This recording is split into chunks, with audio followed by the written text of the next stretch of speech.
Alphabet reports earnings today after the close, and on the Yahoo Finance site, the stock is overwhelmingly loved by analysts, with more than 80% rating the stock as buy or higher.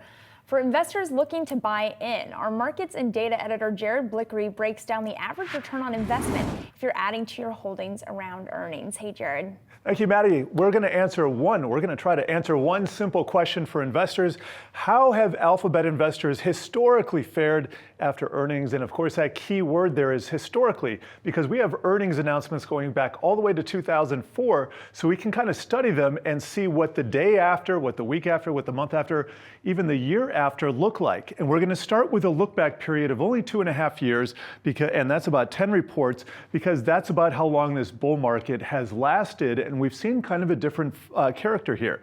So here's the Alphabet stock you buy right before earnings, and here you hold for one day. You could expect a negative 0.8% return. It was only positive 40% of the time. A week later, still negative. In fact, even more negative, down 2.1%.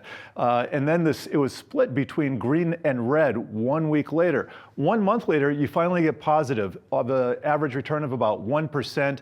That only holds true about 40% of the time. Then if you hold a quarter, the odds go up a bit. 60% of the time you're green with a nice return of 6%.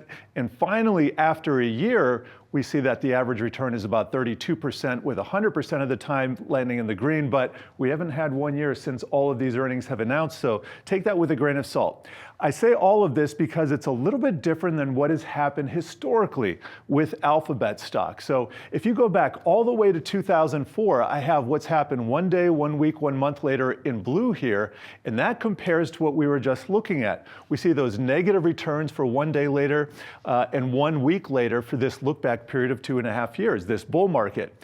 So what this is telling me is what's happening recently is a little bit different than has happened historically. In fact, 3 of the last 9 announcements have been, only 3 have been positive. That means 7 or 6 of the last 9 have been negative.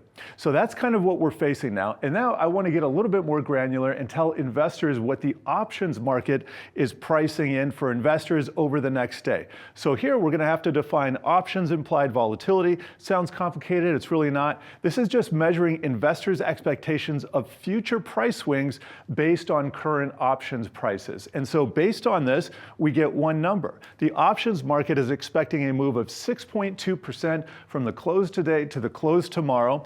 And this compares with an average move around these earnings of 7.6%. So actually the options market is pricing in a little bit less volatility than what has happened over the last 2.5 years.